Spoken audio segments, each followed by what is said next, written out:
Hello guys, ఈ వీడియోలో మనం ఒక సింపుల్ ఆప్షన్ బయింగ్ స్ట్రాటజీ గురించి డిస్కస్ చేద్దాం ఫ్రెండ్స్. సో ఈ స్ట్రాటజీ మనం 2 ఇండికేటర్స్ యూస్ చేస్తాం అనమాట. ఆ ఇండికేటర్స్ యూస్ చేసి ఎప్పుడైతే మనం అనుకున్న లెవెల్స్ వస్తే కనుక అక్కడ మనం ఎంట్రీ అనేది తీసుకుంటాం. ఏ విధంగా స్టాప్ లాసెస్ పెట్టుకోవాలి, ఏ విధంగా టార్గెట్స్ పెట్టుకోవాలి, ఈచ్ అండ్ ఎవ్రీథింగ్ ఈ వీడియోలో డిస్కస్ అనేది చేద్దాం friends. So let's start our video. So guys, video start చేసే ముందు మీరు ఇప్పుడు దాకా మన కనుక డిమాట్ అకౌంట్ ఓపెన్ చేయకపోతే కనుక సో కింద డిస్క్రిప్షన్లో మనకి జీరోదా, అప్స్టాక్స్, ఏంజల్ అలాగే Alice Blue demat account links ఉన్నాయన్నమాట. ఆ లింక్స్ కనుక క్లిక్ చేసి మీరు డిమాట్ అకౌంట్ ఓపెన్ చేస్తే కనుక మీకు first 3 months premium group service అనేది ఫ్రీ ఉంటుందన్నమాట. మీకు ఇంట్రెస్ట్ ఉంటే కింద వాట్సాప్ నెంబర్ స్క్రోల్ అవుతుంది. సో వన్స్ అకౌంట్ ఓపెన్ చేసిన తర్వాత వాట్సాప్ నెంబర్కి కాంటాక్ట్ అవ్వండి ఫ్రెండ్స్. మీకు ప్రీమియం గ్రూప్ సర్వీస్ అనేది ఫ్రీ ఇస్తాను అనమాట ఫస్ట్ 3 months. సో ఇంకా లేట్ చేయకుండా మనం స్ట్రాటజీకి వెళ్ళిపోదాం. సో ఈ వీడియోలో మనం ఒక ఆప్షన్ బయింగ్ స్ట్రాటజీ డిస్కస్ చేద్దాం కదా. దానికి మనం 2 ఇండికేటర్స్ యూస్ చేస్తున్నాం ఫ్రెండ్స్. ఒకటి వచ్చేసరికి 50 EMA, so exponential moving average use చేస్తున్నాం అనమాట. అలాగే సెకండ్ వన్ వచ్చేసరికి మనం యూస్ చేసేది సో పివోట్ పాయింట్స్ అనే ఇండికేటర్ యూస్ చేస్తాం ఫ్రెండ్స్. సో ఇది ఏంటి అంటే కనుక మనకి ట్రెండ్ తెలుసుకోవడానికి, సో ప్రస్తుతం మార్కెట్ పాజిటివ్గా ఉందా లేదా నెగిటివ్ ఉందా లేదా అప్ ట్రెండ్లో ఉందా డౌన్ ట్రెండ్లో ఉందా తెలుసుకోవడానికి 50 EMA యూస్ చేస్తాం. పివోట్ లెవెల్స్ మనం యూస్ చేసేది ఎందుకంటే సపోర్ట్ అండ్ రెసిస్టెన్స్ లెవెల్స్, టార్గెట్స్ని అలాగే స్టాప్ లాసెస్ని మెయింటైన్ చేయడానికి అలాగే ఎంట్రీ తీసుకోవడానికి కూడా మనకి ఇది యూజ్ అవుతుంది అనమాట. సో ఫస్ట్ థింగ్ మనం బ్యాంక్ నిఫ్టీలోకి వెళ్దాం. బ్యాంక్ నిఫ్టీలో నేను ఇక్కడ 5 minute టైం ఫ్రేమ్ యూజ్ చేస్తున్నాం. ఒకవేళ మీరు కనుక ఏ టైం ఫ్రేమ్స్ యూజ్ చేయాలి అంటే కనుక ఒకవేళ మీరు ఆప్షన్ బయ్యర్ అయ్యి ఉండి మార్నింగ్ టైంలో ట్రేడ్ చేస్తే కొంత రిస్క్ లెవెల్స్ ఎక్కువ ఉంటాయి మార్కెట్ కొంత ఓపెన్ అయిన తర్వాత. సో అప్ టు 11 o'clock దాకా, మార్నింగ్ 9:50 నుంచి సో 11 o'clock దాకా మీరు కనుక ట్రేడ్ చేద్దాం అనుకుంటే కనుక 5 minute టైం ఫ్రేమ్ చాలా బెటర్ ఫ్రెండ్స్. లేదు మీరు 11 తర్వాత నుంచి ట్రేడ్ చేద్దాం, సో 3:15 లోపల, so afternoon time market closing దాకా కూడా ఈ టైంలో ట్రేడ్ చేద్దాం అనుకుంటే మీరు కావాలనుకుంటే 50 minute టైం ఫ్రేమ్ యూజ్ చేసుకోవచ్చు అనమాట. లేదా హోల్ డే అంతా కూడా 5 minute టైం ఫ్రేమ్ యూజ్ చేసుకోవచ్చు. కొంత ఎక్స్పీరియన్స్ వచ్చిన తర్వాత 5 minute టైం ఫ్రేమ్ యూజ్ చేయడం బెటర్. అలాగే మార్నింగ్ మీరు బిగినర్ అయితే కనుక 11 AM దాకా ట్రేడ్ చేయకుండా 11 AM తర్వాత నుంచి ట్రేడ్ చేయడం బెటర్ అనమాట. ఇది సింపుల్. ఒకవేళ నేను ఇక్కడ పర్సనల్గా 5 minute టైం ఫ్రేమ్లో చెప్తున్నాను. సేమ్ స్ట్రాటజీ మీరు కావాలనుకుంటే 50 minute టైం ఫ్రేమ్లో కూడా అప్లై చేసుకోవచ్చు అనమాట. మీరు జీరోదాలో నేను చూపిస్తున్నాను. మీరు దీంట్లో ఏ బ్రోకరేజ్ యాప్ అయినా సరే ఓపెన్ చేసి దాంట్లో స్టడీస్లోకి వెళ్ళి ఇక్కడ మీరు పివోట్ పాయింట్స్ అనేది ఇండికేటర్ ప్లేస్ చేసుకోవచ్చు. అలాగే 50 EMA కూడా ప్లేస్ చేయొచ్చు ఫ్రెండ్స్. నేను ప్లేస్ చేసి ఒకసారి చూపిస్తాను. సో ఫస్ట్ మనం పివోట్ పాయింట్స్ యూస్ చేస్తున్నాం. So pivot levels, pivot points ఉంటుంది. జస్ట్ దాని మీద క్లిక్ చేస్తే కనుక ఇక్కడ లైన్స్ వస్తాయి అనమాట. అలాగే మనం ఇంకో ఇండికేటర్ యూస్ చేస్తున్నాను అని చెప్పాను కదా, మూవింగ్ యావరేజ్ 50 EMA యూస్ చేస్తున్నాం. సో దానికోసం మీరు మూవింగ్ యావరేజ్ అని టైప్ చేయండి. టైప్ చేసిన తర్వాత ఇక్కడ మీకు సో పీరియడ్ ఏదైతే ఉందో ఆ పీరియడ్ మీకు ఎంత ఉంటే అది క్లియర్ చేసి 50 అని పెట్టుకోండి ఫ్రెండ్స్. పెట్టుకున్న తర్వాత కింద టైప్లో సింపుల్ బదులు ఎక్స్పోనెన్షియల్ మూవింగ్ యావరేజ్ ప్లేస్ చేయండి ఫ్రెండ్స్. వన్స్ ప్లేస్ చేసిన తర్వాత ఇక్కడ 50 అలాగే ఇక్కడ టైప్లో ఎక్స్పోనెన్షియల్ ప్లేస్ చేసిన తర్వాత డన్ క్లిక్ చేయండి. సో ఇక్కడ మీకు ఇక్కడ కనిపిస్తుంది అనమాట. సో ఇక్కడ మనం 2 ఇండికేటర్స్ ప్లేస్ చేస్తాం, పివోట్ లెవెల్స్ అలాగే 50 EMA. సో ఈ రెండు ఏ విధంగా యూజ్ చేయాలి దాని గురించి డిస్కస్ చేసిన తర్వాత సో మనం ఏ విధంగా అప్లై చేయాలి, ఎక్కడ ఎంట్రీ తీసుకోవాలో డిస్కస్ అనేది చేద్దాం ఫ్రెండ్స్. ఫస్ట్ మనం సో పివోట్ పాయింట్స్ గురించి డిస్కస్ చేద్దాం. సో ఆల్రెడీ మనం ఒక వీడియో అనేది మన యూట్యూబ్ ఛానల్లో చేసాం. సో ఫర్ ఎగ్జాంపుల్ ఇది పివోట్ లెవెల్ అనుకోండి ఫ్రెండ్స్. ఈ పివోట్ లెవెల్కి పైన మనకి సో రెసిస్టెన్స్ ఉంటాయి R1, R2, R3 అని. సో R1, R2, R3 అని. అలాగే కింద సపోర్ట్స్ ఉంటాయి పివోట్ లెవెల్కి కింద, సపోర్ట్ 1, సపోర్ట్ 2, సపోర్ట్ 3 అని. నేను పర్సనల్గా స్ట్రాటజీ పివోట్ లెవెల్స్ గురించి పూర్తిగా చేస్తే కనుక వీడియో లెంత్ ఎక్కువ అవుతుంది. సో అదంతా చేయకుండా మనం సింపుల్గా స్ట్రాటజీ అప్లై నేర్చుకుందాం. అలాగే మనం ఒక 50 EMA ఒక లైన్ అనేది ఈ విధంగా ప్లేస్ చేస్తాం అనమాట. 50 EMA. సో ఇక్కడ ఇండికేటర్ మీకు ఇలా వేవ్ షేప్లో కనిపిస్తుంది. సో ఇక్కడ మీకు అబ్జర్వ్ చేయాల్సింది ఏంటంటే కనుక సో 50 EMA అంటాం దీన్ని, ఈ లైన్ని. ఈ లైన్కి పైన కనుక మార్కెట్ కనుక మూవ్ అవుతుంటే కనుక మార్కెట్ అనేది పాజిటివ్గా బయ్యర్స్ డిమాండ్లో ఉంది అనేది మనం చెప్పుకుంటాం ఫ్రెండ్స్. ఒకవేళ ఈ లైన్కి కింద కనుక మార్కెట్ ట్రేడ్ అవుతుంటే అంటే కింద పడుతుంటే కనుక సెల్లింగ్ ప్రెషర్ ఉంది మార్కెట్లో, కింద పడే ఛాన్స్ ఎక్కువ ఉన్నాయని మనం అనుకోవచ్చు అనమాట. అలాగే మనం ఇక్కడ పివోట్ లెవెల్ యూజ్ చేస్తున్నాం కదా, దీన్ని మనం బ్రేక్ ఈవెన్ పాయింట్ అంటాం అనమాట. సో బ్రేక్ ఈవెన్ పాయింట్ అంటాం పివోట్ లెవెల్ని. నథింగ్ బట్ స్ట్రాంగ్ సపోర్ట్ కింద లేదా స్ట్రాంగ్ రెసిస్టెన్స్ కింద యాక్ట్ చేస్తుంది. ఒకవేళ ఈ పివోట్ లెవెల్కి కింద మార్కెట్ ఏమైనా పడుతుంటే కనుక అది మనకి బేరిష్ రీజన్లో ఉన్నట్టు అనమాట, అంటే సెల్లింగ్ ప్రెషర్ మార్కెట్లో ఉందన్నమాట. అలాగే పివోట్ లెవెల్కి పైన ట్రేడ్ అవుతుంటే మనకి బుల్లిష్ రీజన్లో అంటే పాజిటివ్గా ఉంది మార్కెట్, బయ్యర్స్ డిమాండ్లో ఉంది అని అర్థం అనమాట. సో 50 EMAకి పైన ట్రేడ్ అవుతున్నా బయ్యర్స్ డిమాండ్లో ఉన్నట్టే, పివోట్ లెవెల్కి పైన ట్రేడ్ అవుతున్నా బయ్యర్స్ డిమాండ్లో ఉన్నట్టే.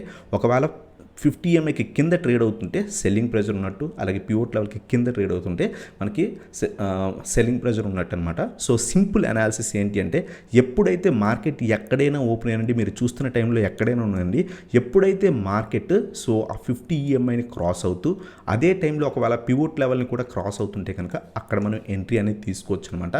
లేదు అనుకుంటే కనుక ఒక్కటి క్రాస్ అయినా సరే మనం ఎంట్రీ తీసుకొని టార్గెట్స్ అనేవి సెట్ చేసుకోవచ్చు ఫ్రెండ్స్. ఒకవేళ మీరు చూస్తున్నప్పుడు పివోట్ లెవెల్ అప్పుడే మార్కెట్ క్రాస్ అయ్యి పైకి వెళ్తున్నా మనం ఎంట్రీ తీసుకోవచ్చు.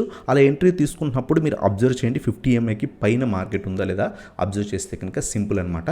మనం కొంత అనాలిసిస్ అనేది చేద్దాం. ఫర్ ఎగ్జాంపుల్ ఈరోజు మార్కెట్ మార్నింగ్ అవర్ అంతా కూడా సైడ్ వేస్ నడిచింది, ఆఫ్టర్నూన్లో బ్రేక్ అయిందనమాట. సో మీరు ఇక్కడ అబ్జర్వ్ చేస్తే కనుక మనం ఇక్కడ పివోట్ లెవెల్స్ పెట్టాం. ఈ బ్లాక్ లైన్ పివోట్ లెవెల్ అనమాట. ఇది R1, R2, R3 పైన ఉంటుంది. అలాగే కింద సపోర్ట్ 1, సపోర్ట్ 2, సపోర్ట్ 3 ఉంటాయన్నమాట. ప్రస్తుతం ఇక్కడ చూడండి, ఇది మన pivot level.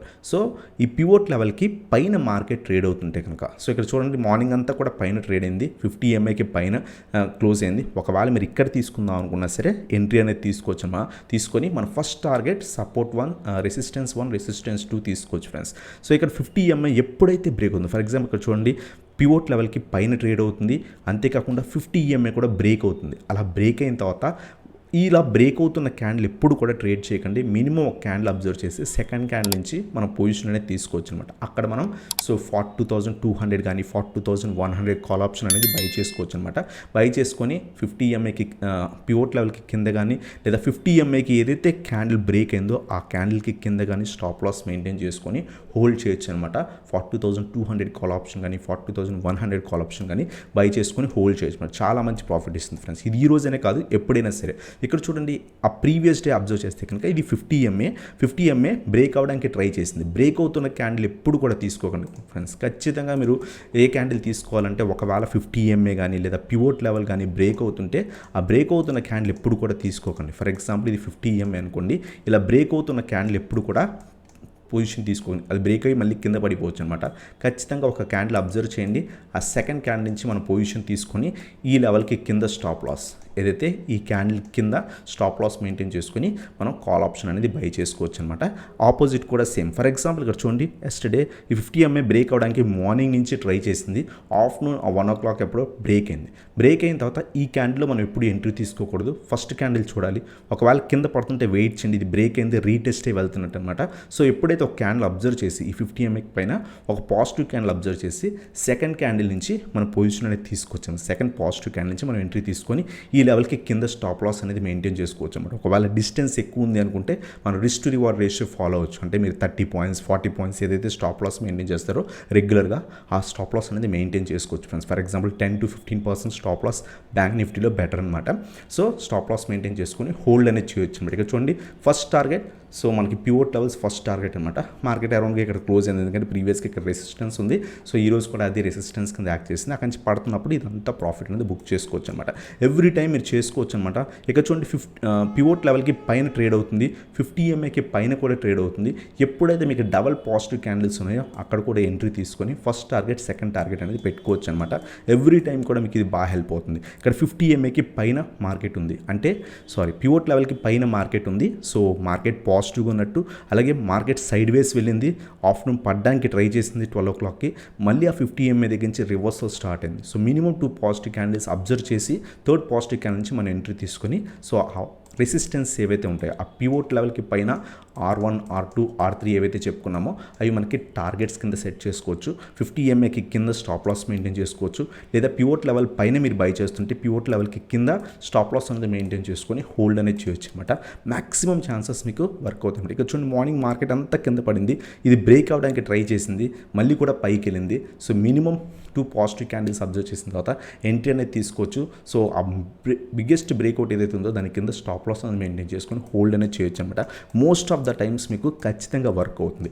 Even down side ఒకవేళ నేను కాల్ కాకుండా పుట్ బై చేయాలన్నా సేమ్ అంతే అనమాట. ఎప్పుడైతే బ్రేక్ అవుతుందో బ్రేక్అవుట్ తర్వాత ఖచ్చితంగా ఈ క్యాండిల్ అసలు పొజిషన్ తీసుకోకూడదు అనమాట. సో ఒకవేళ కింద పడుతుంది పుట్ బై చేద్దాం అనుకుంటే ఇక్కడ పివోట్ లెవెల్ బ్రేక్ అయింది చూడండి ఫ్రెండ్స్. ఆ పివోట్ లెవెల్కి కింద బ్రేక్ అయింది అంటే సెల్లింగ్ ప్రెజర్ ఉన్నట్టు. అలాగే మనకి ఆ 50 ఎంఏకి కింద ట్రేడ్ అవుతుంటే కనుక రెడ్ క్యాండిల్స్ ఫామ్ అయితే మనం ఎంట్రీ తీసుకోవచ్చు. ఇక్కడ చూడండి పివోట్ లెవెల్ ఫామ్ అయింది, పైన బ్రేక్ అవ్వడానికి ట్రై చేసింది. మనం బ్రేక్ అవుతున్న క్యాండిల్ ఎప్పుడు ఎంట్రీ తీసుకోం, ఒక క్యాండిల్ పాజిటివ్ క్యాండిల్ చూస్తాం, సెకండ్ పాజిటివ్ క్యాండిల్ నుంచి ఎంట్రీ తీసుకుంటాం. బట్ ఇక్కడ ఎంట్రీ ఇచ్చే ఛాన్సెస్ మనకి కనిపించలేదన్నమాట, ఎంట్రీ తీసుకునే ఛాన్స్. అక్కడ పివోట్ లెవెల్ బ్రేక్ అయింది, 50 EMA బ్రేక్ అయింది, మినిమం ఒక రెడ్ క్యాండిల్ చూస్తాం, సెకండ్ రెడ్ క్యాండిల్ నుంచి మనం ఎంట్రీ అనేది తీసుకుంటాం అనమాట. ఎంట్రీ తీసుకొని హోల్డ్ చేయొచ్చు. ఇక్కడ బ్రేక్ అయ్యి రీటెస్టే మళ్ళీ కూడా పడిందనమాట. సో మనం హోల్డ్ అనేది చేసుకుంటూ వెళ్ళొచ్చు అనమాట, కింద పడుతున్న కొద్ది. ఇక్కడ కూడా చూడండి, మార్నింగ్ మార్కెట్ పైనుంచి కింద పడుతుంది, 50 EMA బ్రేక్ అయింది, ఒక రెడ్ క్యాండిల్ పడింది, వెయిట్ చేయండి, నెక్స్ట్ ఏమైనా పాజిటివ్ క్యాండిల్ వస్తుంటే రీటెస్ట్ అయ్యి కింద పడుతుంటే అప్పుడు ఎంట్రీ తీసుకోవడం బెటర్. ఎంట్రీ తీసుకొని మనకి ప్రీవియస్ ఏవైతే రెసిస్టెన్స్ కింద యాక్ట్ చేస్తే అవి మనకి సపోర్ట్స్ కింద యాక్ట్ చేసి అక్కడ దాకా టార్గెట్స్, ఆ పివోట్ లెవెల్ దాకా టార్గెట్ అనేది ఎక్స్పెక్ట్ చేయొచ్చు అనమాట. మనం బయ్యింగ్ సెల్లింగ్ రెండు కూడా చేసుకోవచ్చు అనమాట.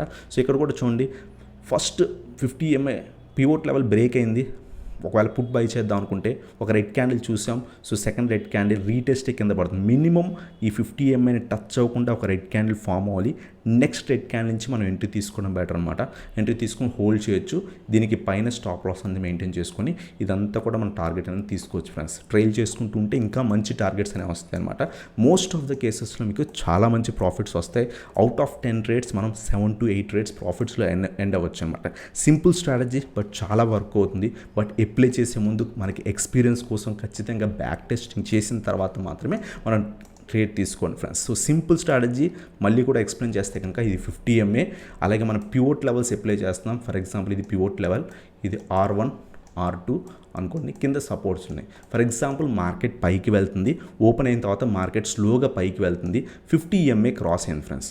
క్రాస్ అయిన వెంటనే మనం ఎప్పుడు బై చేయకూడదు, మినిమం ఒక పాజిటివ్ క్యాండిల్ చూడాలి, సెకండ్ పాజిటివ్ క్యాండిల్ నుంచి మనం ఎంట్రీ అనేది తీసుకుంటాం, దీని కింద స్టాప్ లాస్ మెయింటైన్ చేస్తాం. సో టార్గెట్స్ అనేవి pivot level R1 R2 targets అనేది సెట్ చేసుకుంటాం ఫ్రెండ్స్. స్టాప్ లాస్ అనేది ఈ విధంగా మెయింటైన్ చేస్తాం. లేదు అది ఆల్రెడీ 50 EMAకి పై నుండి మీరు చూస్తున్న టైంలో పివోట్ లెవెల్ బ్రేక్ అవుతున్నా సరే మీరు వెయిట్ చేసి ఒక పాజిటివ్ క్యాండిల్ అబ్జర్వ్ చేసి ఇక్కడ నుంచి మనం ఎంట్రీ తీసుకోవచ్చు, దీని కింద స్టాప్ లాస్ అనేది మెయింటైన్ చేసుకొని ఆ 50 EMAకి పైన ఉన్నంతసేపు కూడా మనం హోల్డ్ చేయొచ్చు. రెసిస్టెన్సెస్ R1 R2ని మనం టార్గెట్స్ కింద సెట్ చేసుకోవచ్చు అనమాట. సింపుల్ స్ట్రాటజీ, బట్ చాలా బాగా వర్క్ అవుతుంది మార్కెట్లో. బ్యాక్ టెస్టింగ్ చేసిన తర్వాత మీకు మంచి ప్రాఫిట్స్ కనిపిస్తుంటే కనుక కన్సిస్టెంట్గా అప్పుడు మీరు అప్లై చేసి మనీ పెట్టి మన లాట్స్ అనేవి బై చేసుకోవచ్చు ఫ్రెండ్స్. సో ఇటువంటి వీడియోస్ కోసం మన ఛానల్ ఇంకా కూడా సబ్స్క్రైబ్ చేయండి ఫ్రెండ్స్. అలాగే కింద DEMAT అకౌంట్ లింక్స్ ఉన్నాయి, ఆ లింక్స్ క్లిక్ చేసి జాయిన్ అవ్వచ్చు అనమాట. మన ప్రీమియం గ్రూప్లో జాయిన్ అవుదాం అనుకుంటే ఆ లింక్స్ క్లిక్ చేసి DEMAT అకౌంట్ ఓపెన్ చేసి నాకు ఆ వాట్సాప్ నెంబర్కి కాంటాక్ట్ అయితే కనుక మీకు సో ప్రీమియం గ్రూప్లో యాడ్ చేస్తాను అనమాట. ఇటువంటి స్ట్రాటజీస్ ఇంకా నేర్చుకుందాం అనుకుంటే కనుక మనం ఆప్షన్ బయింగ్ కోర్స్ జాయిన్ అవ్వచ్చు అనమాట. ఓన్లీ ఇండికేటర్సే కాకుండా ప్యూర్ ప్రైస్ యాక్షన్ స్ట్రాటజీస్ అనేవి ఈ కోర్సులో చెప్పడం జరుగుతుంది అనమాట. ఫ్రమ్ బేసిక్స్ నుంచి option chain analysis, option buying strategies, 7 to 8 strategies అనేవి ఈ కోర్సులో కవర్ చేస్తాం. అలాగే నేను పర్సనల్గా యూజ్ చేసే సింపుల్ ట్రిక్స్ చెప్తాను, అవి యూజ్ చేసి ఈజీగా ఎంట్రీస్ అనేది మనం కనుక్కోవచ్చు అనమాట. సో అవన్నీ కూడా మీకు కావాలనుకుంటే మనకి వాట్సాప్ నెంబర్కి కాంటాక్ట్ అవ్వండి, మీకు డీటెయిల్స్ సెండ్ చేస్తాను. ఇంట్రెస్ట్ ఉంటే కోర్స్ రికార్డింగ్స్ అనేది ప్రొవైడ్ చేస్తాను. రికార్డింగ్స్ అనేది తీసుకొని మీరు వాచ్ చేసి ఏమైనా డౌట్స్ ఉంటే నన్ను అడగొచ్చు, ఎటువంటి సపోర్ట్ కావాలన్నా మనం చేస్తాం అనమాట. సో ఇంట్రెస్ట్ ఉంటే ఆ వాట్సాప్ నెంబర్కి కాంటాక్ట్ అవ్వండి friends. So thanks for watching, have a nice day.